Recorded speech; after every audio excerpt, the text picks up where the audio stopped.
धैर्य कोई गुण नहीं है, ये पलटवार करने का एक तरीका है। मैं हूं आपका होस्ट मिंग। आने वाले 10 सालों में मैं आपको 2000 ऐसी फिल्मों की कहानियां दिखाऊंगा जिनमें महिलाएं अपने साथ हुए अन्याय का बदला लेती हैं। आज की फिल्म है दक्षिण कोरिया की द ट्रुथ बिहाइंड, जिसे कोरियाई में बिमिलियन ऑफ द बीमिरुन एओपा कहा जाता है। कहानी शुरू होती है एक महत्वाकांक्षी राजनेता किम जोंग चान की बेटी मिनजिन से। एक सुबह मिनजिन रोज की तरह स्कूल जाती है, लेकिन उस दिन वह स्कूल से वापस घर नहीं लौटती। एक माँ के लिए अपनी बेटी का अचानक गायब हो जाना किसी भयानक सपने से कम नहीं होता। सामान्य स्थिति में कोई भी माँ घबरा जाती, तुरंत पुलिस को बुलाती और अपनी बेटी को खोजने के लिए हर संभव कोशिश करती। लेकिन मिनजिन की माँ योन होंग की पहली प्रतिक्रिया घबराहट नहीं बल्कि हिचकिचाहट थी। इसके पीछे एक बहुत बड़ी वजह थी। उस समय उसके पति जोंग चान चुनाव लड़ रहे थे और चुनाव में केवल कुछ ही दिन बाकी थे। वह एक महत्वपूर्ण राजनीतिक पद हासिल करने की दौड़ में था और उसका सबसे बड़ा प्रतिद्वंद्वी भी पूरी ताकत से उसके खिलाफ खड़ा था। अगर उनकी बेटी के अचानक गायब होने की खबर सार्वजनिक हो जाती तो मिनजिन से जुड़ी कई ऐसी बातें सामने आ सकती थीं जिन्हें परिवार अब तक दुनिया से छिपा कर रखे हुए था। इसका सीधा असर जोंग चान के राजनीतिक भविष्य पर पड़ सकता था। इसी वजह से योन होंग सबसे पहले अपने पति के पास जाती है, लेकिन जिस व्यक्ति से उसे सबसे ज्यादा सहारे की उम्मीद थी वही उसे निराश कर देता है। जोंग चान की चिंता अपनी बेटी को लेकर कम और चुनाव को लेकर ज्यादा थी। उसका मानना था कि अभी पुलिस के पास जाने या मामले को सार्वजनिक करने से पहले थोड़ा इंतजार करना चाहिए। उसके लिए बेटी का गायब होना एक पारिवारिक त्रासदी से ज्यादा एक राजनीतिक संकट बन चुका था। वह नहीं चाहता था कि उसकी बेटी की कहानी चुनाव के बीच उसके राजनीतिक भविष्य को नुकसान पहुंचाए। योन होंग को अपने पति का यह रवैया अंदर तक तोड़ देता है। जिस आदमी के साथ उसने इतने साल बिताए थे, उसे अब वह एक ऐसे व्यक्ति के रूप में देखने लगी थी जो अपने लक्ष्य को हासिल करने के लिए किसी भी हद तक जा सकता था। आखिरकार योन होंग को अपनी बेटी की तलाश अकेले ही शुरू करनी पड़ती है। वह रात के अंधेरे में इधर उधर भटकती है, लोगों से पूछताछ करती है और मिनजिन के बारे में हर छोटी से छोटी जानकारी जुटाने की कोशिश करती है। लेकिन पूरी एक रात बीत जाती है और मिनजिन का कोई पता नहीं चलता। उधर जोंग चान को भी धीरे धीरे एहसास होने लगता है कि मामला उसकी सोच से कहीं ज्यादा गंभीर है। लेकिन उसे अपनी बेटी की चिंता इसलिए नहीं होती कि वह सुरक्षित है या नहीं। उसे चिंता इस बात की होती है कि लोग अब मिनजिन के गायब होने के बारे में सवाल पूछने लगे हैं। और यहीं से कहानी का सबसे कड़वा पहलू सामने आता है। जिस जोंग चान ने कुछ समय पहले अपने राजनीतिक प्रतिद्वंद्वी को हराने के लिए हर संभव कोशिश की थी, वही अब मीडिया के सामने एक दुखी और चिंतित पिता का किरदार निभाने लगता है। वह कैमरों के सामने आंसू बहाता है और खुद को एक ऐसे पिता के रूप में पेश करता है जो अपनी बेटी के गायब होने से टूट चुका है। लेकिन उसके आंसू सिर्फ आंसू नहीं थे, वे उसके लिए राजनीतिक हथियार बन चुके थे। जनता को उसकी कहानी पर विश्वास होने लगता है। लोग उसके दुख से सहानुभूति रखने लगते हैं और उसका समर्थन कम होने के बजाय और बढ़ने लगता है। योन होंग यह सब देखती रहती है और जितना ज्यादा वह अपने पति को देखती है उतना ही उसके मन में एक सवाल गहराता जाता है। क्या जोंग चान वास्तव में अपनी बेटी को ढूंढना चाहता है या वह उसकी गुमशुदगी का इस्तेमाल अपने राजनीतिक फायदे के लिए कर रहा है? लेकिन तभी जोंग चान को अपनी बेटी के फोन रिकॉर्ड से एक अहम सुराग मिलता है। मिनजिन के गायब होने से ठीक पहले उसने आखिरी बार एक लड़की से संपर्क किया था। उस लड़की का नाम था चॉय मियोक। मियोक मिनजिन की सहपाठी और करीबी दोस्त थी। योन होंग जब मियोक से मिलने पहुंचती है तो उसके व्यवहार में कुछ ऐसा दिखाई देता है जो तुरंत शक पैदा कर देता है। मियोक बताती है कि स्कूल से निकलने के बाद मिनजिन एक सफेद कार में बैठी थी, लेकिन उस दिन बारिश हो रही थी, इसलिए वह कार का नंबर ठीक से नहीं देख पाई। योन होंग पुलिस के रिकॉर्ड से इस बात की जांच करवाती है और यही कहानी एक नया मोड़ लेती है। पुलिस की निगरानी वाली फुटेज में उस समय वहां कोई सफेद कार दिखाई ही नहीं देती। हाँ, उसी इलाके में एक काली कार का हादसा जरूर हुआ था और हादसे में एक आदमी घायल हुआ था। अब सवाल उठता है, अगर कैमरे ने सफेद कार को देखा ही नहीं तो मियोक ने सफेद कार की कहानी क्यों सुनाई? योन होंग को तुरंत महसूस होता है कि मियोक कुछ छिपा रही है और तभी उसकी नजर मियोक के हाथ पर जाती है। वहां एक ऐसा निशान था जो इस मामले को और भी संदिग्ध बना देता है। अब मिनजिन की गुमशुदगी की जांच में मियोक पहली बड़ी संदिग्ध बन चुकी थी, लेकिन योन होंग अभी यह नहीं जानती थी कि उसके सामने दिखाई देने वाली यह सच्चाई असली सच्चाई नहीं थी, क्योंकि मिनजिन की मौत के पीछे का रहस्य इससे कहीं ज्यादा खतरनाक था। दूसरी तरफ जोंग चान को अब साफ दिखाई देने लगा था कि जनता मिनजिन के गायब होने को लेकर काफी चिंतित है। उसने तुरंत अपना रवैया बदल लिया। अब बेटी की गुमशुदगी उसके लिए सिर्फ एक पारिवारिक मामला नहीं थी, बल्कि वह उसे अपने राजनीतिक फायदे के लिए इस्तेमाल करने लगा। एक सभा के दौरान वह मंच पर भावुक होकर रोता है और खुद को एक ऐसे पिता के रूप में पेश करता है जो अपनी बेटी के दुख में पूरी तरह टूट चुका है। उसकी आंखों में आंसू थे और चेहरे पर गहरा दुख। जनता को लगा कि वह अपनी बेटी के लिए बेहद परेशान है, लेकिन असल में वह अपनी छवि मजबूत कर रहा था। उसकी यह चाल काम कर गई। लोगों की सहानुभूति उसके साथ हो गई और उसका समर्थन कम होने के बजाय और बढ़ गया। यहां तक कि वह अपने सबसे बड़े राजनीतिक प्रतिद्वंद्वी नो जे-सून से भी आगे निकलने लगा। योन होंग ये सब देख रही थी और उसके मन में अपने पति को लेकर शक और गहरा होता जा रहा था। उसे बार बार उस रात की बात याद आ रही थी जिस रात मिनजिन गायब हुई थी। उस रात जोंग चान पूरी रात घर से बाहर था, लेकिन वह कहाँ गया था, किससे मिला था और वह इतनी देर तक घर से बाहर क्यों रहा? योन होंग अपने पति को अच्छी तरह जानती थी। वह जानती थी कि जोंग चान अपने लक्ष्य को हासिल करने के लिए किसी भी हद तक जा सकता है। उसे लगने लगा था कि मिनजिन की गुमशुदगी के पीछे शायद उसके पति का भी कोई संबंध है, लेकिन उसके पास इसका कोई सबूत नहीं था। अपनी बेटी को खोजने की बेचैनी में योन होंग आखिरकार एक ऐसी जगह पहुंचती है जहां से उसे शायद कोई सुराग मिल सके। वह एक महिला के पास जाती है जो आध्यात्मिक तरीके से उसकी बेटी के बारे में पता लगाने की कोशिश करती है। वहां किया जाने वाला पूरा अनुष्ठान बेहद अजीब और डरावना था।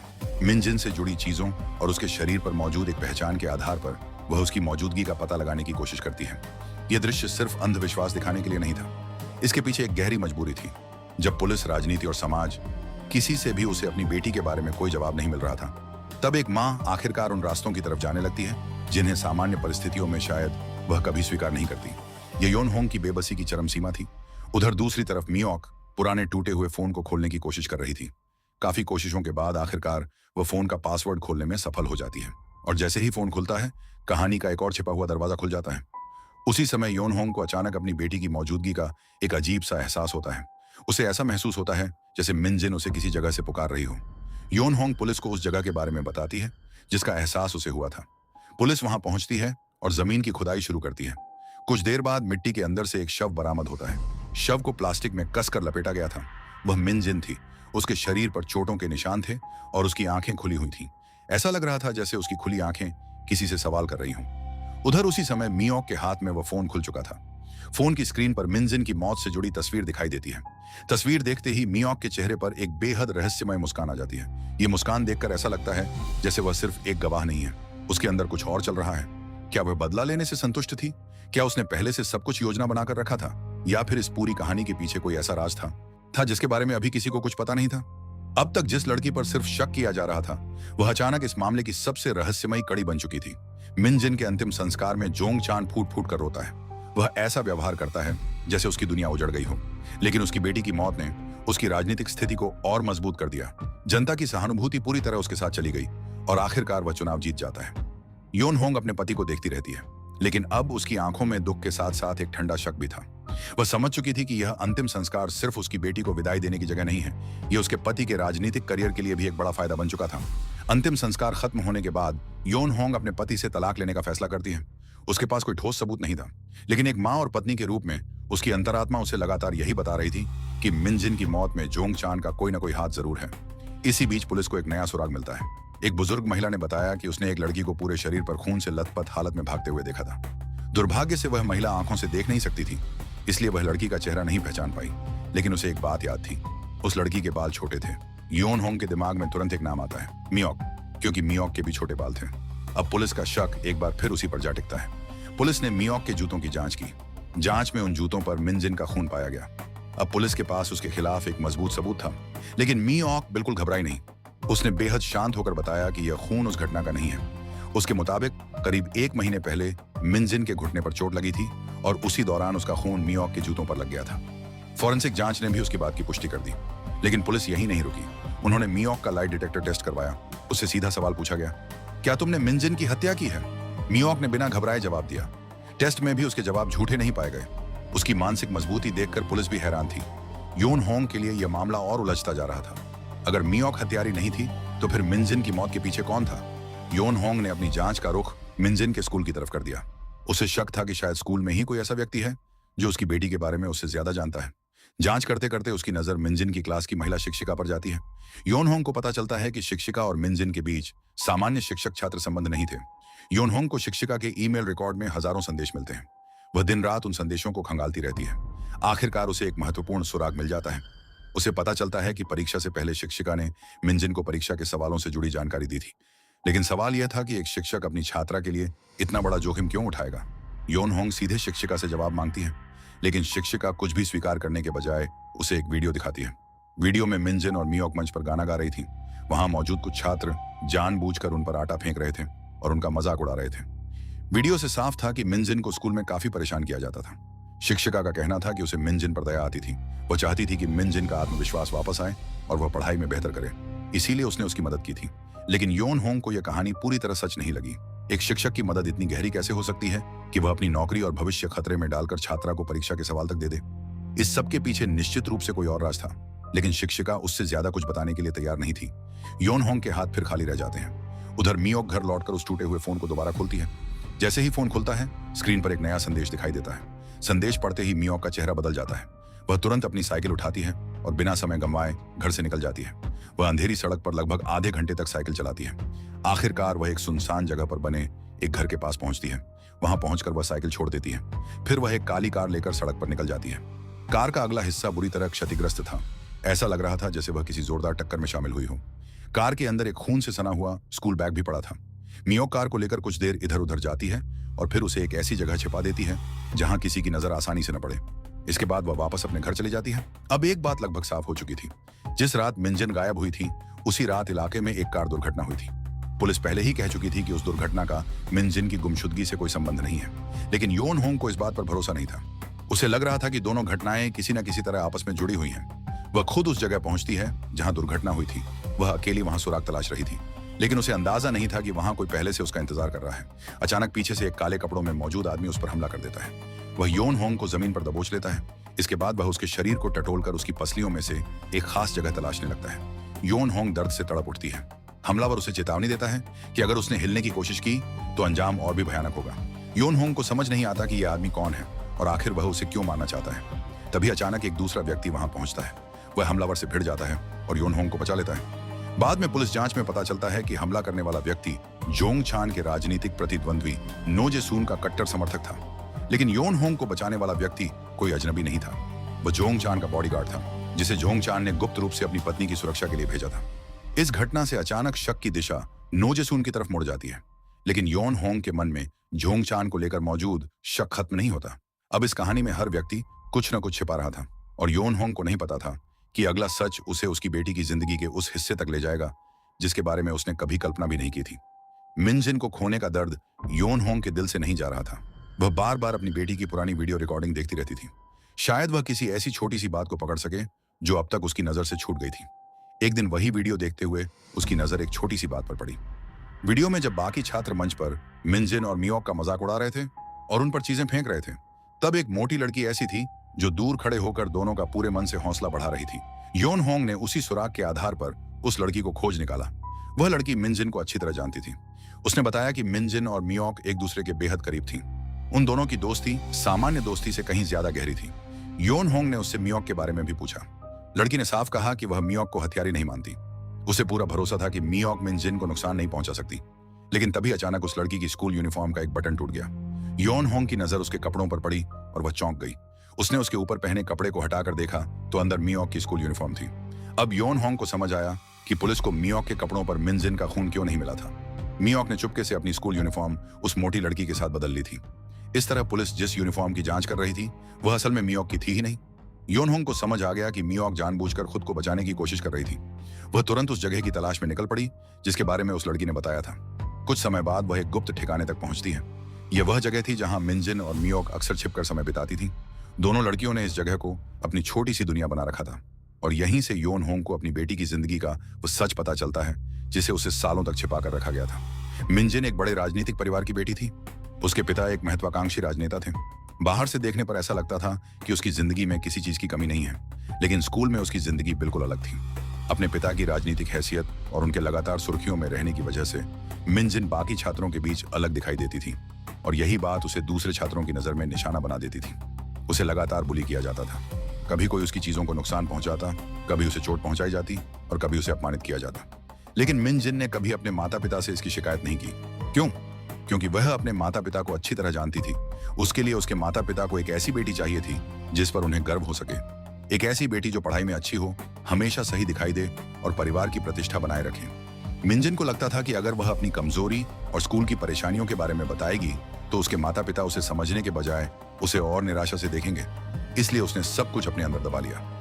दिन ब दिन उसका अकेलापन बढ़ता गया। स्कूल का दबाव, घर की उम्मीदें और लगातार होने वाली बदमाशी ने उसे अंदर से तोड़ दिया। एक समय ऐसा भी आया जब मिनजिन ने अपनी जिंदगी खत्म करने के बारे में सोचना शुरू कर दिया। लेकिन तभी उसकी जिंदगी में मियोक थी।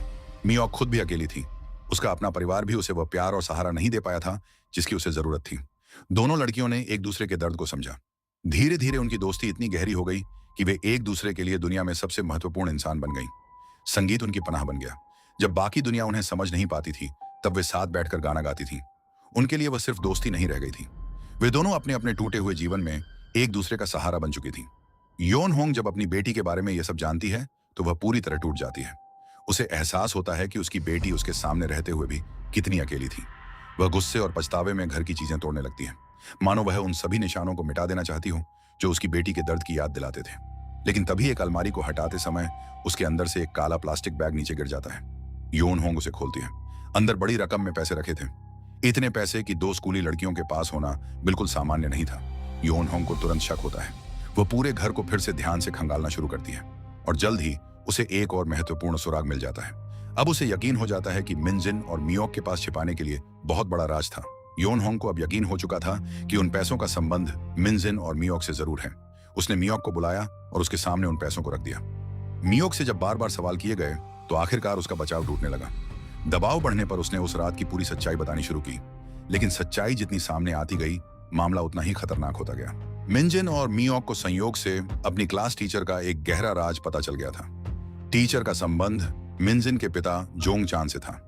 दोनों के बीच सिर्फ शिक्षक और पिता का रिश्ता नहीं था, उनके बीच एक गुप्त प्रेम संबंध चल रहा था। मिनजिन और मियोक ने इस रिश्ते को छिपकर कैमरे में रिकॉर्ड कर लिया था। उन्होंने एक ऐसा छोटा कैमरा इस्तेमाल किया जिसे आसानी से छिपाया जा सकता था। उस रिकॉर्डिंग में जोंग चान और टीचर के बीच की बातचीत भी कैद हो गई थी। मिनजिन अपनी मां को और ज्यादा दुख नहीं देना चाहती थी, इसलिए उसने उस वीडियो का इस्तेमाल टीचर को धमकाने के लिए किया। उसने टीचर से कहा कि वह उसके पिता के साथ अपना रिश्ता खत्म कर दे। इसके बदले टीचर ने मिनजिन को परीक्षा के सवालों से जुड़ी जानकारी दी ताकि वह अच्छे नंबर ला सके। मिनजिन चाहती थी कि कम से कम एक बार उसकी मां को उस पर गर्व महसूस हो, लेकिन कहानी यहीं खत्म नहीं हुई। बाद में मिनजिन को पता चला कि उसकी टीचर जोंग चान के बच्चे से गर्भवती है और टीचर सिर्फ इस रिश्ते को छिपाना नहीं चाहती थी, वह जोंग चान की जिंदगी में अपनी जगह बनाना चाहती थी। यह जानकर मिनजिन बेहद गुस्से में आ गई। वह अपने लिए नहीं बल्कि अपनी मां और अपने परिवार को बचाने के लिए कुछ करना चाहती थी, इसलिए उसने टीचर से बड़ी रकम की मांग की। उसने उसे धमकी दी कि अगर उसने पैसे नहीं दिए तो वह उस वीडियो को सबके सामने ले आएगी। लेकिन मिनजिन ने इंसानी लालच को कम आंका था। टीचर ने डरने के बजाय पलटवार कर दिया। उसने उस वीडियो को लेकर सीधे जोंग चान से संपर्क किया। हालांकि उसने एक महत्वपूर्ण बात छिपा ली। उसने जोंग चान को यह नहीं बताया कि वीडियो बनाने वाली लड़की उसकी अपनी बेटी मिनजिन है। उसने सिर्फ इतना बताया कि एक चालाक लड़की ने उसका वीडियो बना लिया है और उसे ब्लैकमेल कर रही है। जोंग चान उस समय चुनाव के बेहद महत्वपूर्ण दौर में था। उसके सामने अपने राजनीतिक भविष्य को बचाने का सवाल था। जब उसने यह बात सुनी तो उसकी पहली प्रतिक्रिया अपनी बेटी को बचाने की नहीं थी। उसने इसे अपने राजनीतिक भविष्य के लिए एक खतरे के रूप में देखा और उसने उस खतरे को खत्म करने का फैसला कर लिया। जोंग चान ने बिना किसी हिचकिचाहट के एक हत्यारे को काम पर लगाया। उसे आदेश दिया गया कि वह उस लड़की को रास्ते से हटा दे और फिर वह रात आई जिसने पूरी कहानी बदल दी। उस रात बारिश हो रही थी। मिनजिन के पास वह बड़ी रकम थी और उसे जरा भी अंदाजा नहीं था कि कोई उसका पीछा कर रहा है। एक काली कार उसके पास पहुंचती है। इसके बाद वही कार मिनजिन को बार बार कुचल देती है। कुछ ही पलों में वह मासूम लड़की जो अपने परिवार और अपनी दोस्ती के बीच फंसी हुई थी बेरहमी से मार दी जाती है। हत्यारा उसकी मौत की तस्वीर खींचता है।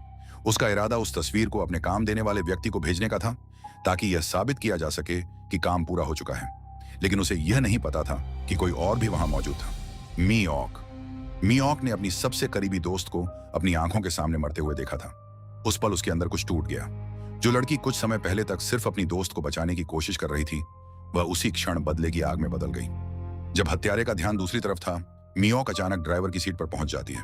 वह कार स्टार्ट करती है और फिर उसी हत्यारे को कार से टक्कर मार देती है।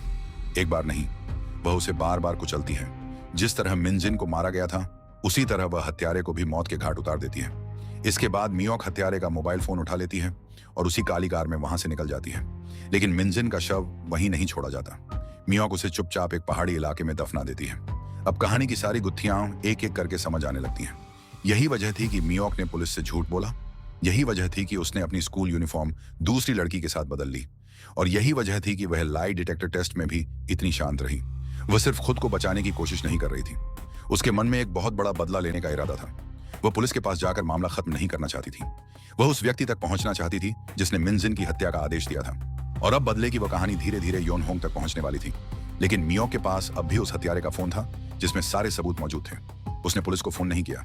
उसने स्कूल की शिक्षिका से भी कुछ नहीं कहा। वह सीधे उस व्यक्ति तक पहुंचना चाहती थी जिसने मिनजिन की हत्या करवाने का आदेश दिया था। और अब बदले की यह कड़ी योन होंग तक पहुंचने वाली थी। मियोक ने वह फोन योन होंग को सौंप दिया जिसमें पूरी सच्चाई से जुड़े सबूत मौजूद थे। योन होंग ने पुलिस को फोन नहीं किया। उसने न ही तुरंत स्कूल की शिक्षिका के पास जाने का फैसला किया। इसके बजाय उसने उस रहस्यमयी व्यक्ति को एक संदेश भेजा जिसने हत्यारे को काम दिया था। वह व्यक्ति कोई और नहीं बल्कि उसका अपना पति जोंग चान था। योन होंग ने उसे उसी जगह मिलने के लिए बुलाया जहां उसकी बेटी मिनजिन की मौत हुई थी। उधर उसी रात चुनाव के नतीजे सामने आए। जोंग चान चुनाव जीत चुका था। वह अपने राजनीतिक जीवन के सबसे ऊंचे मुकाम पर पहुंच गया था। योन होंग ने उसके लिए एक शानदार डिनर तैयार किया। वह उसके साथ सामान्य तरीके से पेश आई, जैसे कुछ हुआ ही ना हो। बाहर से वह अपने पति की जीत पर खुश दिखाई दे रही थी, लेकिन उसके मन में कुछ और ही चल रहा था। वह पूरी तरह शांत थी, क्योंकि वह जानती थी कि जिस ऊंचाई पर उसका पति उस समय खड़ा था, वहीं से उसका सबसे बड़ा पतन शुरू होने वाला था। तय जगह पर जोंग चान पहुंचता है। जब वह योन होंग को वहां देखता है तो पहले उसे लगता है कि शायद कोई उसे लूटने के लिए बुलाकर लाया है, लेकिन योन होंग उसके दिए हुए डंडे को उठाती है और उसी से उसके सिर पर वार कर देती है। जोंग चान बेहोश होकर जमीन पर गिर जाता है। कुछ समय बाद जब उसकी आंखें खुलती हैं तो उसके सामने उसकी बेटी मिनजिन की मौत की तस्वीरें होती हैं। वह उन तस्वीरों को देखकर टूट जाता है। इसके बाद उसे कार के अंदर की वह रिकॉर्डिंग सुनाई जाती है, जिसमें उसकी और स्कूल की शिक्षिका के बीच हुई बातचीत दर्ज थी। अभी कुछ ही समय पहले जो आदमी चुनाव जीतकर अपने जीवन की सबसे बड़ी सफलता का जश्न मना रहा था, वह उसी पल पूरी तरह बिखर जाता है। योन होंग उसके ऊपर लगातार डंडे से वार करती है। यह सिर्फ गुस्से में की गई मारपीट नहीं थी, यह एक मां की तरफ से अपनी बेटी के लिए किया गया देर से मिला हुआ इंसाफ था। जब योन होंग थक जाती है तो वह एक प्लास्टिक बैग जोंग चान के सिर पर चढ़ा देती है और उसके गले को टेप से बांध देती है। वह उसे मार देना चाहती थी। जोंग चान का दम घुटने लगता है, लेकिन जब उसकी मौत करीब आती है, योन होंग अचानक प्लास्टिक बैग हटा देती है, क्योंकि उसे एक बात समझ आ चुकी थी। जोंग चान के लिए मौत बहुत आसान सजा होती। अगर वह उसे मार देती तो उसे खुद जेल जाना पड़ता। उससे बेहतर सजा यह थी कि जोंग चान जिंदा रहे। वह अपनी आंखों से देखे कि जिस राजनीतिक जीवन को पाने के लिए उसने अपनी बेटी तक की बलि दे दी, वही जीवन एक पल में उसके लिए अभिशाप बन गया। योन होंग चाहती थी कि वह पूरी जिंदगी उस पद के साथ जिए जिसे पाने के लिए उसने इतना कुछ किया था, लेकिन उसी पद के साथ उसे लोगों की नफरत और तिरस्कार भी सहना पड़े। यही उसके लिए सबसे क्रूर बदला था। इसके बाद योन होंग ने जोंग चान और स्कूल की शिक्षिका के बीच हुई रिकॉर्डिंग इंटरनेट पर डाल दी, और जिस दिन जोंग चान ने चुनाव जीतकर अपने राजनीतिक जीवन की सबसे बड़ी सफलता हासिल की थी, उसी दिन उसका राजनीतिक जीवन खत्म हो गया। फिल्म के अंत में योन होंग अकेली उस पहाड़ी पर पहुंचती है जहां उसकी बेटी मिनजिन को दफनाया गया था। वो वहां अपनी बेटी के पसंदीदा स्नैक्स और वे गुड़िया रखती है जिनसे मिनजिन को खेलना पसंद था। उस पल योन होंग आखिरकार अपनी उन पुरानी उम्मीदों और दिखावे को छोड़ देती है जिन्हें वह इतने समय से पकड़े हुए थी। अब उसके लिए सबसे महत्वपूर्ण बात अपनी बेटी की कोई परफेक्ट तस्वीर नहीं थी। वह बस एक मां थी जो अपनी बेटी को उसकी सारी कमियों और कमजोरियों के साथ स्वीकार कर रही थी। तभी उसे एक जानी पहचानी आवाज सुनाई देती है। वह मियोक थी। मियोक उसकी तरफ चलकर आती है। एक पल के लिए योन होंग को ऐसा लगता है जैसे उसके सामने उसकी बेटी मिनजिन ही खड़ी है। वह भावुक होकर उसे मिनजिन समझकर पुकारती है। उस पल दोनों एक दूसरे को गले लगा लेती हैं। यह फिल्म का सबसे भावुक और दिल तोड़ देने वाला क्षण था। योन होंग ने अपनी बेटी खो दी थी, लेकिन ऐसा लगता है जैसे उसे एक ऐसी आत्मा मिल गई थी जिसे वह अपना प्यार दे सकती थी। और मियोक ने अपनी सबसे करीबी दोस्त खो दी थी, लेकिन उसे एक ऐसी मां मिल गई जिस पर वह भरोसा कर सकती थी। एक ही त्रासदी से टूट चुकी ये दोनों महिलाएं उस पल एक दूसरे को सहारा देती हैं और एक दूसरे के लिए आखिरी उम्मीद बन जाती हैं। फिल्म का नाम द ट्रुथ बिहाइंड है, और यही नाम अपने आप में सबसे बड़ा व्यंग्य है। इस फिल्म में हर इंसान किसी न किसी राज के पीछे छिपा हुआ है, और हर राज के पीछे एक दुख भरी कहानी है। शायद फिल्म की सबसे परेशान करने वाली बात वह शिक्षिका है जिसने अपनी नैतिक सीमाएं पार कर दी। अंत में उसे कानून की तरफ से वह सजा नहीं मिलती जिसकी उम्मीद की जाती है, बल्कि वह अपने बच्चे को जन्म देने की स्थिति तक पहुंच जाती है। और यही वास्तविकता की क्रूरता है। कुछ लोग अपने प्रियजनों को खोकर जिंदगी भर दर्द में रहते हैं, जबकि कुछ लोग बिना किसी बड़ी कीमत के वह सब हासिल कर लेते हैं जो वे चाहते थे। कुछ लोग अच्छे होते हैं और कुछ बुरे, लेकिन इस फिल्म को देखने के बाद बस यही उम्मीद रह जाती है कि दुनिया के हर बच्चे की आवाज उसके माता पिता तक पहुंचे, किसी बच्चे की कमजोरी को नजरअंदाज न किया जाए और किसी की सच्ची भावनाओं को कभी ठुकराया न जाए।